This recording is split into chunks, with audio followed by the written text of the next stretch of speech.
صباح الخير وصباح يوم جديد مليء بالسعادة والإيجابية والإنتاجية. معكم أنا هلا في برنامجكم صباحكم مع سماشي لليوم الأربعاء، واليوم خبيلكم العديد من الأخبار اللي العلاقة بعالم التكنولوجيا. رح نحكي عن ميزة جديدة في سناب شات، رح نحكي أيضا عن كلوب هاوس اللي وأخيرا رح يوصل للأندرويد، وأيضا بدنا نحكي عن الشركات الناشئة. ومثل ما معودينكم بنهاية الحلقة رح يكون معنا مقابلة مع رائد أعمال لكل الناس اللي بتحب تتابعها، فخليكم معنا، رح تكون بعد الأخبار وبعد الفاصل. أيضا لكل الناس اللي معنا على الانستغرام لايف، انتم معنا بخلف الكواليس، فبالتالي اللي حابب يحضر اللايف مباشرة ممكن تحضروه على موقعنا www.smashy.tv أو على التطبيق تبعنا سماشي تي في، ممكن تحملوه على الجوجل بلاي والآب ستور، ومن خلاله ممكن تحضروا كل المقابلات. وبالمناسبة يوم الأربعاء أيضا مثل ما معودينكم رح يكون معنا مقابلة في برنامجنا نجوم الريادة بالتعاون مع أرب نت. اليوم رح يكون معنا من فلاورد، فخليكم معنا وتابعونا، بيكون الساعة 12 ظهرا بتوقيت الإمارات. خلينا نبدأ بأول خبر معنا لليوم ونحكي عن سناب شات. أعلنت شركة سناب عن إطلاق ميزة سبوتلايت الجديدة على تطبيق سناب شات، تحديدا في منطقة الشرق الأوسط وشمال أفريقيا. وهي ميزة بتساعد في تسجيل ونشر مقاطع قصيرة بطريقة مشابهة لتطبيق تيك توك. مثل ما عم نشوف العديد من منصات ومواقع التواصل الاجتماعي عم بتقلد خلينا نقول تيك توك بالميزة اللي هي الفيديوهات القصيرة اللي ممكن انكم تغيروا الباك جراوند او الخلفية تبع الفيديو، ممكن تضيفوا عليها اصوات مثلا وغيره، واللي هو كمان بيكون كتير في سهل بالإديتنج والتعديل عليها وتحرير هذا الفيديو ونشره. هي ميزة بتساعد مثل ما ذكرنا بتسجيل نشر مقاطع قصيرة بطريقة مشابهة لتطبيق تيك توك. ورح تتوفر هي الميزة اللي تم إطلاقها في شهر يناير من هذا العام 2021، واستقطبت المنصة ما يزيد عن 100 مليون مستخدم لنحو 75 مليون مستخدم في المنطقة فقط. على الجانب المقابل رح توفر سناب شات برنامج مكافآت الخاص بها في منطقة أيضا الشرق الأوسط وشمال أفريقيا، حيث يهدف للاحتفاء بابتكارات المستخدمين وأيضا مكافأتهم عبر منحهم فرصة للفوز بجوائز نقدية بتبلغ قيمتها ملايين الدولارات شهريا. وعم بتقول الشركة أيضا أنه يمكن لجميع المستخدمين تحقيق الأرباح من قصصهم وأيضا لقطة من دون ما يكونوا مشاهير مؤثرين أو من الببليك فيجرز أو الشخصيات العامة، مما يعني أنه سبوتلايت رح توفر فرص عادلة وممتعة ومجزية أيضا للجميع. وهذا الشيء اللي عم نشوفه بشكل كتير كبير، اللي عم تدعم الأفراد اللي فعلا عم بحطوا مجهود للمحتوى. يعني في العديد من الأشخاص اللي انتشروا على منصة تيك توك مثلا، على الرغم أنه على انستغرام والمنصات الأخرى قد لا يكونوا مشهورين وما عندهم عدد من ولكن الخوارزميات على تيك توك أورجانيكلي ومن دون ما أنه الواحد يدفع للإعلان عن الفيديوهات تبعه أو حسابه عم توصل بشكل كتير كبير لعدد كبير من الناس. خلونا ننتقل لتاني خبر معنا لليوم ونحكي عن تطبيق كلوب هاوس. تطبيق كلوب هاوس لفترة طويلة جدا كان موجود على iOS، ولكن الآن وأخيرا أعلن عن النسخة التجريبية من مستخدميها على الأندرويد الأسبوع الماضي في الولايات المتحدة الأمريكية فقط. الآن تسعى لتوفير التطبيق لجميع المستخدمين حول العالم مع نهاية الأسبوع الحالي.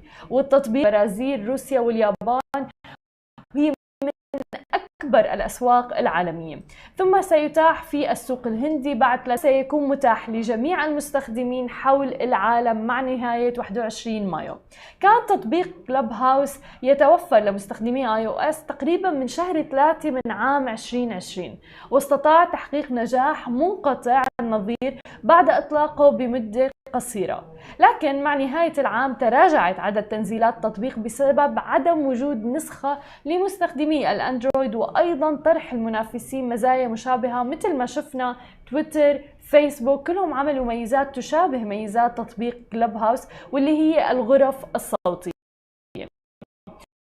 ما دفعها طبعا إلى الإسراع في تطوير نسخة أندرويد متاحا للتنزيل من المتاجر في جميع العالم بحلول 21 مايو، لكنه من الممكن أن يصل إلى بعض البلدان. خلونا ننتقل لآخر خبر معنا لليوم ونحكي عن عالم الشركات الناشئة في منطقتنا العربية. شركة مامو الناشئة للتكنولوجيا المالية نجحت في جمع 8 مليون دولار في جولة ما قبل السلسلة A بقيادة Global Ventures وأيضا غيرها من المستثمرين وبعض المستثمرين المهتمين بالتكنولوجيا المالية في وادي السيليكون. شارك في تأسيس هذه الشركة 3 موظفين سابقين في شركة جوجل. ومامو هي عبارة عن محفظة رقمية ومنصة مدفوعات تتيح للمستخدمين إرسال واستقبال المدفوعات من خلال هواتفهم الذكية، وكل هذا رح يكون مجانا. مقرها دولة الإمارات العربية المتحدة. وقد أطلقت الشركة مؤخرا مامو بزنس اللي بيسمح للمستخدمين من الموظفين المستقلين وأيضا الشركات الصغيرة بتلقي المدفوعات من عملائهم عبر الإنترنت. ورح يتم استخدام التمويل في البداية لتطوير خدمات مامو، تعزيز منتجها الجديد مامو بزنس، وأيضا توسيع فرص نموها في الإمارات العربية المتحدة إلى جانب أيضا السوق السعودي، فضلا أيضا عن التعيينات الجديدة لدعم توسعها. ومن اللافت أيضا أنه جمعت مامو في السابق 1.5 مليون دولار ليرتفع إجمالي استثماراتها إلى 9.5 مليون دولار الآن. مثل ما عم نشوف قطاع الفنتك والأمور المالية وتكنولوجيا المالية عم بيتطور، وكل ما عم بيكون في له طلب كبير في تحديدا منطقتنا في الشرق الأوسط وشمال أفريقيا. وعم نشوف العديد من الشركات الناشئة اللي عم بتركز على هذا النوع من القطاع، وعم بيكون في ضخ أموال واستثمارات فيه بشكل كبير جدا. بعد الفاصل خليكم معنا بريك قصير، رح نرجع لكم مع يان أوهان اللي هو المؤسس والمدير التنفيذي لكراش براندز، لنحكي عن عالم F&B وعالم المأكولات وتحديدا من ناحية ريادة الأعمال. خليكم معنا ولا تروحوا لبعيد.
Thank you very much for having me. Thank you. We would love to start off with a bit of an introduction about Crush Brands, and if you can tell us more what you guys do and the services that you offer. So Crush Brands is, let's be clear, we're a restaurant company, but I think we're a little bit more than that because we have our own tech team and our own tech online ordering and all of that. We have our own brands, so we have Freedom Pizza, Coco Yogo, Salad Jar, Wildflower. We've done joint ventures now with two really cool partners, Jetlag Chef, Viking Baggery, Happy Restaurant with Chef Paul Frangi. So we're doing a lot of these types of partnerships. Want to support local, and we have our own delivery. So we have our own. We basically have our entire value chain. So, and we're going to continue to grow that platform to support local restaurants in particular, and local concepts and local foodpreneurs. Massive. And here Richie is a big fan of Freedom Pizza, and I am as well. So. Well, I saw on your website that you say healthy, sustainable, and local, which literally grabbed my attention. So can you tell us more about that? Yeah, and I think for us, we've created an ecosystem for our own brands that we think we can use to help others. So, local is super important. We're a UAE, Dubai-based company. We're a product of this amazing country that we live in and the entrepreneurial nature of it. So local is very important to us. We think it's better for our customers. We think it's better value for our customers and better variety. And, there's a lot of opportunity on the local side, whether it's suppliers or restaurateurs or foodpreneurs or, other things. And then also, in terms of sustainable, we're really focused on how we can be a better company. Looking at packaging, recyclable packaging, in some of our brands, it's all recyclable packaging. So we're pushing the boundaries in that area as well. So the communities that we operate in are very important. So we have a sort of a very specific way that we like to treat our people, our customers, and the communities that we operate in. Nice. And there's a lot of awareness, honestly, about the sustainability now. You can see even between the youth, and like people really care if the brand they're purchasing from can do that. Yeah, so for us, I mean, the packaging is a big challenge, and especially when most of our business at the moment is delivery. So we've spent a lot of time and effort, and we use a lot of PLA packaging and compostable. There are much bigger issues that our country has to tackle and the world has to tackle in terms of actually making it. It's one thing to have a recyclable packaging; it's another thing to be able to recycle it. So we're trying to get there. We're trying to minimize the amount of packaging that we include, and we're also working on other initiatives like electric delivery and things like that. So nice. Can you tell us more about the food and especially food and tech? What's the scheme there? Especially these days and in our region. I think, there's a lot going on. I would argue that in the last 18 months, and COVID accelerated this. It wasn't the cause of it, but it certainly, massively accelerated. But I think it woke up our entire industry. And when I say our industry, I'm talking about the restaurant industry, not the third-party delivery industry. Yeah. Things. But it's actually, I think we've had more innovation in our space in the restaurant industry in the last 18 months than we've had in probably the last 25 or 30 years. Wow. And I think that's pretty exciting. So there's no doubt that convenience is super important to customers. And so, I think that's perfunctory. It's a requirement.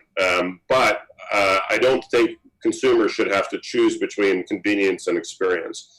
And what we're about now is basically the convenience we give them. We have our tech, we have our delivery, we have all of that. We care about our company, our communities, our customers, our people. So we have all of that, but we want to put the experience back into convenience. So our tech platform is not. We didn't build our tech platform to make money from it. Mm-hmm. Unlike sort of the third-party delivery companies and aggregators, we built it so we can get you the food. We don't have a delivery company to make money from it. Our delivery is not to make money. Our delivery is we sell food, not tech, not delivery. We just happen to offer it all. So we think we can provide a much better value to our joint venture partners and our foodpreneurs that we're doing partnerships with, and to our customers, because we don't have that leakage within our economic value chain. Interesting. But how did you cope with the pandemic, especially at the beginning? People were so worried about the health and everything, and people were at home as well in the lockdown. So some of them were cooking at home. Yes. Yeah, so I think what's interesting for us is because our delivery drivers work for us.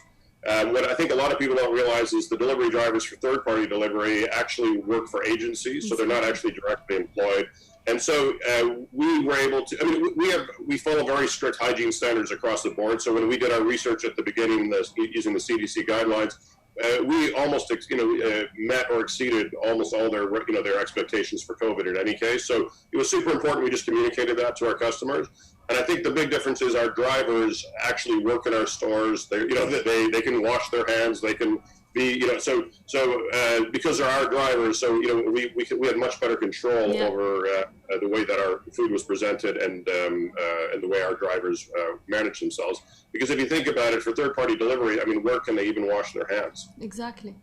Or simple as that. Waiting for deliveries, I mean, that's not really a great COVID strategy, but that's what they had. And so for us, it was super important to make sure that we followed the guidelines. It was a bit scary at the beginning because obviously lunch business just went out the window. Yeah. And catering business went out the window. But we were really lucky to be in a space where we could, we were considered essential and we could continue to operate, albeit under more challenging conditions. Yeah, exactly. But the delivery part, you're saying you don't make money out of it, but it's challenging by itself, like dealing with customers, getting there on time, and especially we are so spoiled, I believe, right now. Like we expect our meal to be there within like 20-30 minutes, for instance. However, before we used to call the actual restaurant and get it in an hour or so. So yeah, I think the delivery, it is a challenging space. I mean, people didn't do delivery before because it's hard. And it's not, it's an expensive business, whether you're us at our size or Deliveroo or Talabat. I mean, the scale, I think there's a fallacy that if we have huge scale, we don't, our costs are less. But, the simple reality is, you need a person who you have to pay properly, which I would argue some of them don't treat properly, and give them what they're due. You need petrol, right, or some method of transportation. Hopefully they're insured, right? Hopefully they have medical insurance. Hopefully they're given the tools to be healthy on the road and the right safety gear and equipment. So those costs are fixed. Whether you have 1 or 1,000 or 10,000 delivery team. And I think, there's a fallacy in that. And so our drivers also work in our stores. So we have a different economic model. You'll never see our drivers sitting around unless they're on break. Okay. They're not waiting for deliveries.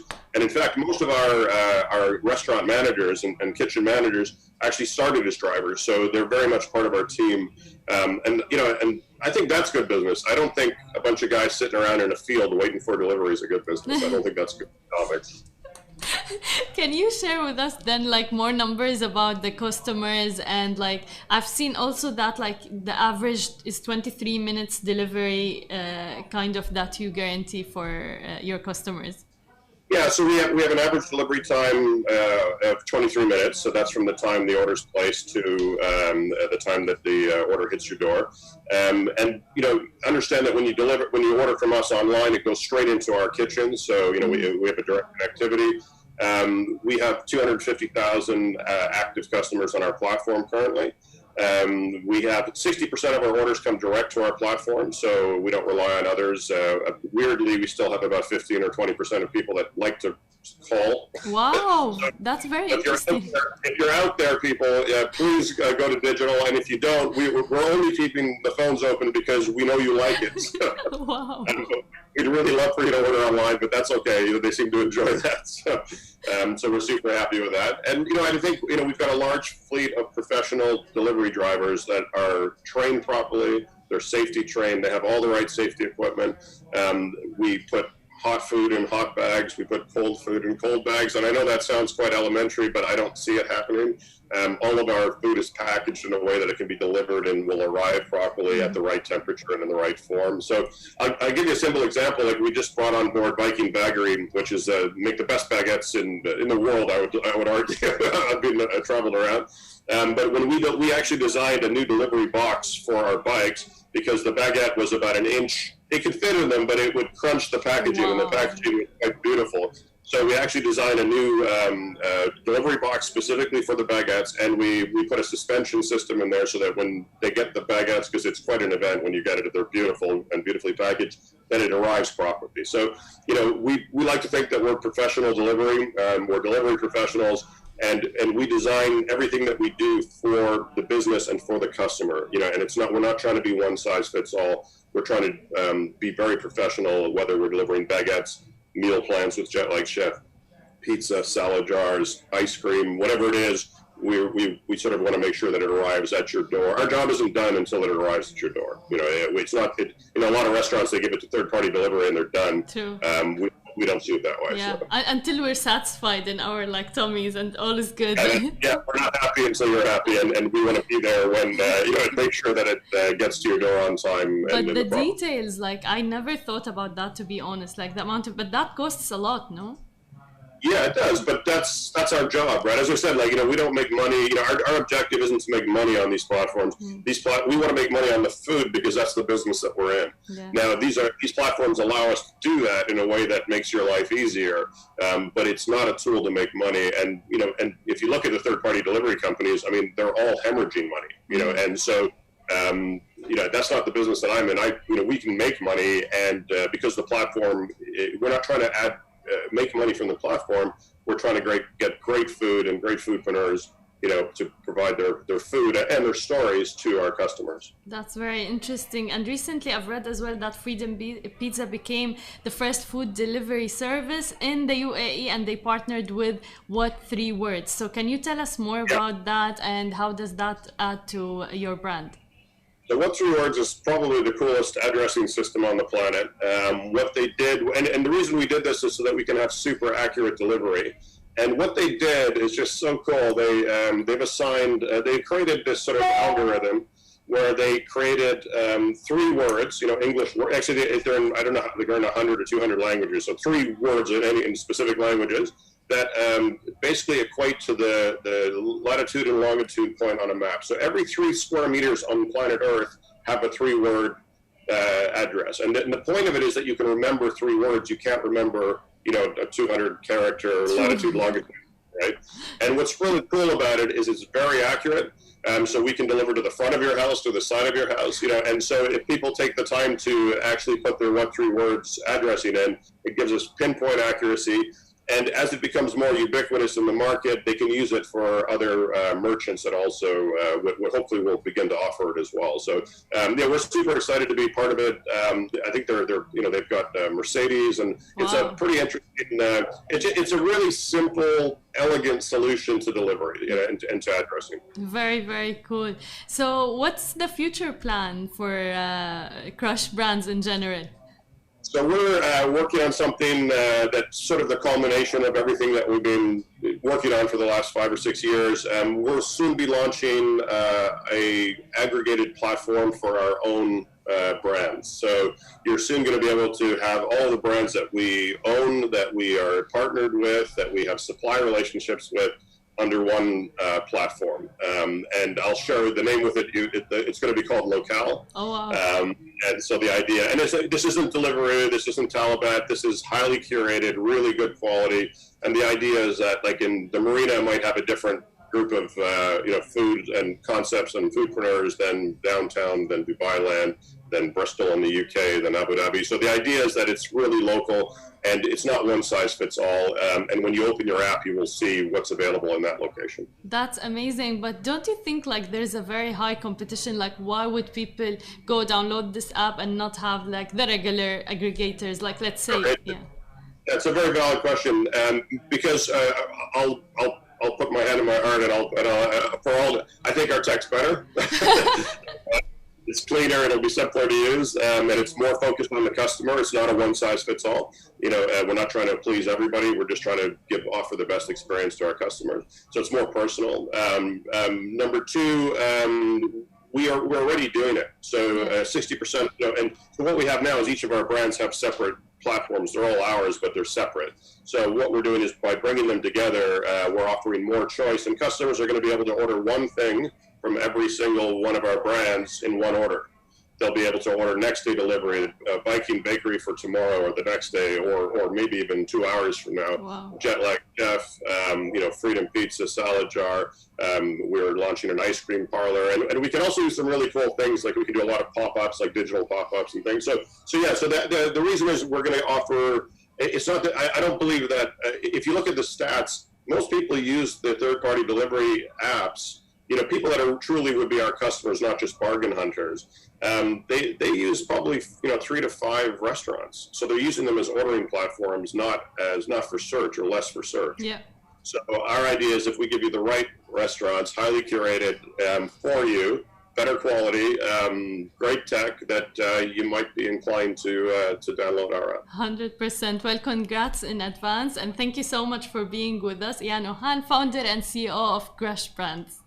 Thank you so much. Thank you, and I'll see you tomorrow, same time, 9:30 a.m. Dubai timing. Bye, guys.